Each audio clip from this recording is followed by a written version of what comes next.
I was recently introduced to the term ikigai. It's a Japanese word which literally translates to reason for being.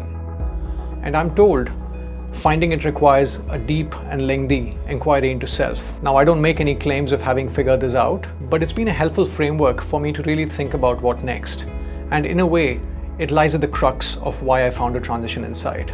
Over the last few years at Egon Zehnder and at McKinsey, I've had the opportunity to work with leaders across cultures and really understand what makes them tick. But this has also been an opportunity for me to reflect vicariously on what makes me tick. So I've come to realize that I really enjoy solving complex, multivariate problems, people problems, where I can make a difference either to leaders or the choices they make, or help them make meaningful decisions in the context of leaders they hire or teams that they lead. What I'm good at, this is a tricky one. I have a tough time convincing my wife what I'm good at, so I don't expect you to take anything I say at face value. So I'd rather you listen to what some of the people I've worked with have to say about me and then make your own conclusions. The next piece is what the world needs or the problem I'm trying to solve.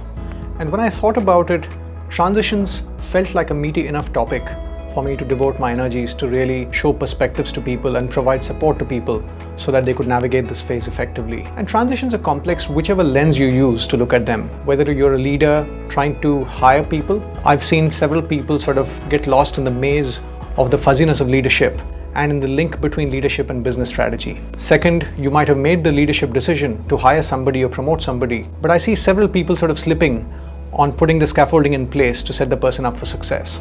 Thirdly, leaders, when they try and navigate around their life in terms of the choices they make, I find that they're incredibly lonely and often lost in the sea of options that are available in front of them. So whichever way we look at it, transition seemed like a meaty enough problem with 2 or 3 common characteristics. 1, it's complex. 2, there are multiple variables at play and multiple stakeholders at play. And 3, there's tremendous need for a trusted advisor who can confidentially and sensitively advise you on what the right approach is. To put it differently, transitions are those passages of play which look like dots when you draw the curve over the long term, either for an organization or for an individual's career.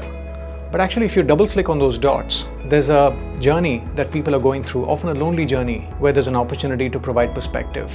The challenge often is that these are the vital few moments in people's lives where the choices they make have a disproportionate impact on how happy they are and how fulfilled they are. As I thought about the commercial case behind Transition Insight, what I felt was this was a meaty enough problem, and if people really trusted what Transition Insight stood for and its capabilities to deliver what it promises, hopefully the commercial case would follow. So reflecting on these 4 dimensions basically gave me the courage of conviction to really found Transition Insight to see if I could make a difference in helping leaders make thoughtful transitions.